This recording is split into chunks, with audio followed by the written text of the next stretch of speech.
सफल बने, समर्थ बने, पावन बने जीवन। मीठी मुरली सुन के पाए सुख सघन। आज का चिंतन, आज का चिंतन। ओम शांति। Good morning. कल्याणकारी शिव बाबा हम बच्चों को विश्व कल्याणकारी बनाने के लिए आज मीठी मीठी बातों से, ज्ञान रत्नों से सजा रहे हैं। बाबा कहते हैं यह कल्याणकारी पुरुषोत्तम संगम युग है। इसमें पुरानी दुनिया बदल नहीं होती है। इस युग को तुम भूलो मत। साथ में बाबा पूछ रहे हैं, बाप छोटे बड़े सभी बच्चों को आप समान बनाने के लिए एक प्यार की शिक्षा देते हैं, वो कौन सी है? बाबा कहते हैं मीठे बच्चे अब भूले मत करो। यहां तुम आए हो नर से नारायण बनने, तो देवी गुण धारण करो। किसी को भी दुख मत दो। भूले करते हैं तो दुख देते हैं। बाप कभी बच्चों को दुख नहीं देते, वो तुम्हें डायरेक्शन देते हैं। बच्चे मामिकम याद करो। योगी बनो तो विकर्म विनाश हो जाएंगे और तुम बहुत मीठा बन जाएंगे। बाबा जी कहते हैं जो बच्चे अपने को आत्मा समझ परमपिता परमात्मा के साथ योग लगाते हैं उनको सच्चा योगी कहा जाता है, क्योंकि बाप ट्रुथ है। तो तुम्हारा बुद्धि योग सत्य के साथ है। वो जो कुछ सुनाते हैं सत्य ही है। योगी और भोगी दो प्रकार के लोग हैं। भोगी भी अनेक प्रकार के होते हैं, योगी भी अनेक प्रकार के होते हैं। तुम्हारा योग तो एक ही प्रकार का है।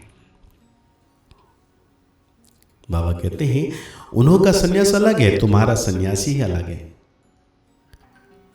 तुम हो पुरुषोत्तम संगम युग के योगी, और किसी को इस योग का पता ही नहीं कि हम पावन योगी हैं या पतित भोगी हैं। यह भी बच्चे जानते नहीं।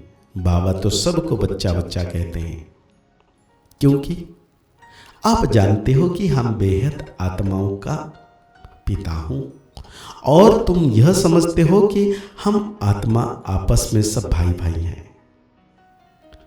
वो हमारा बाप है। तुम बाप के साथ योग लगाने से पवित्र बनते हो। वो है भोगी, तुम हो योगी। बाप अपना परिचय तुमको देते हैं। यह भी तुम जानते हो कि यह पुरुषोत्तम संगम युग है।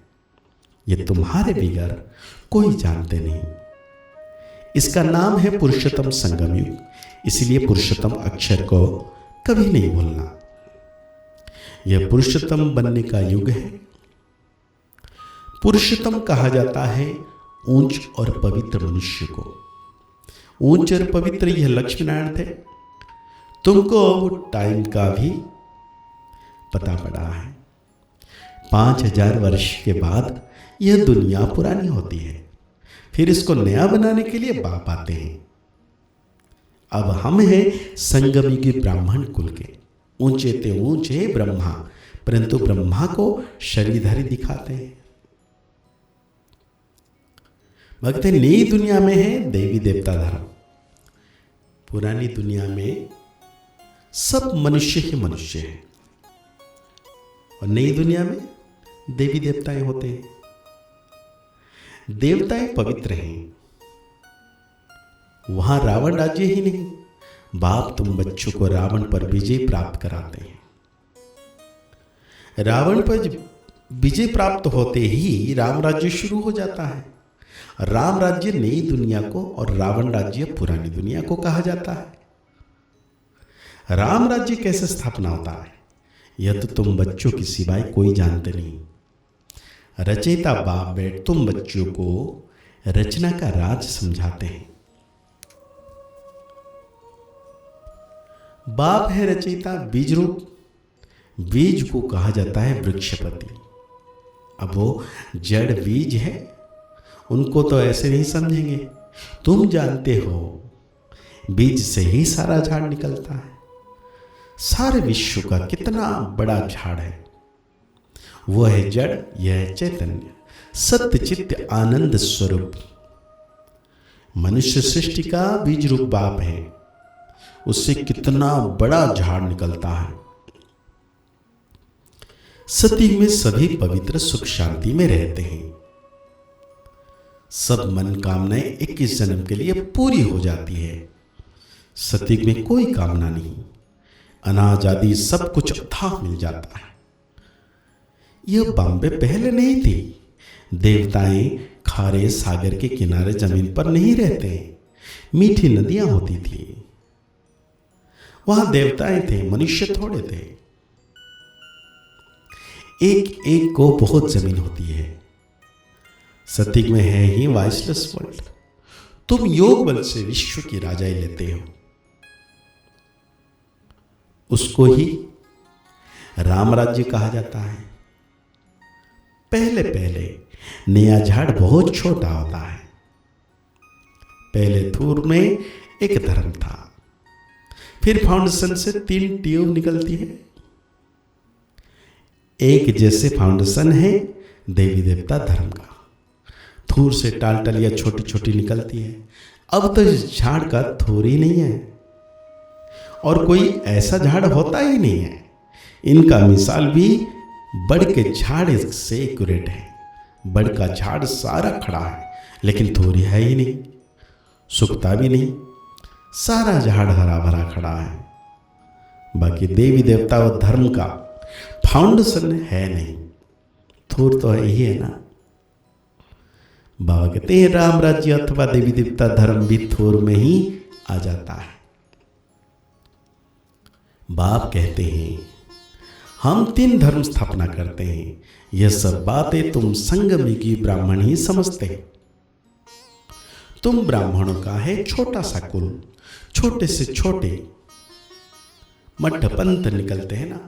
अरविंद आश्रम कितनी जल्दी जल्दी वृद्धि को पाते हैं, क्योंकि उनमें विकार के लिए कोई मना नहीं है। यहाँ बाप कहते हैं काम महाशत्रु है और उन पर विजय पानी है।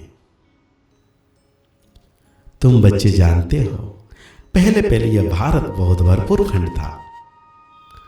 अब खाली होने के कारण हिंदुस्तान नाम रख दिया है। पहले भारत धन दौलत पवित्रता सुख शांति से भरपूर था, अब है दुखों से भरपूर। तब पुकारते हैं है दुख हरता सुख करता। तुम कितना खुशी से बाप से पढ़ते हो। ऐसा कौन होगा जो बेहद के बाप से बेहद सुख का वर्षा नहीं लेगा। पहले पहले अलग समझना है। अलग को ना जाना तो कुछ भी रहस्य बुद्धि में आएगा ही नहीं।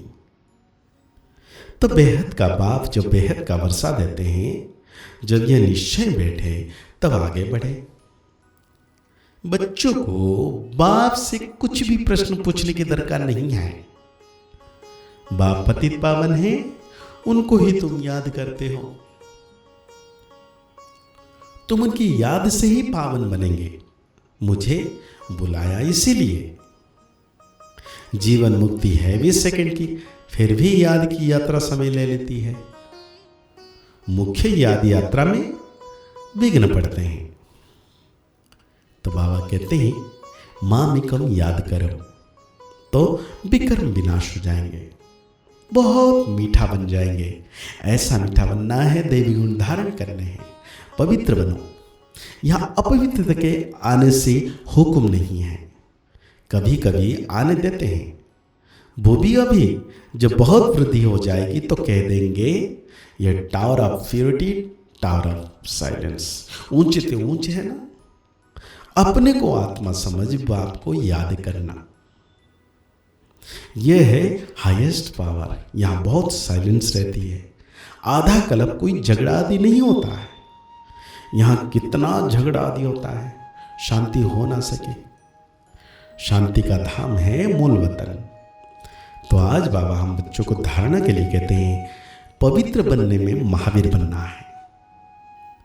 याद की यात्रा से अंदर का कीचड़ा निकालना है, अपने शांति स्वधर्म में स्थित रहना है, अशांति नहीं फैलानी है।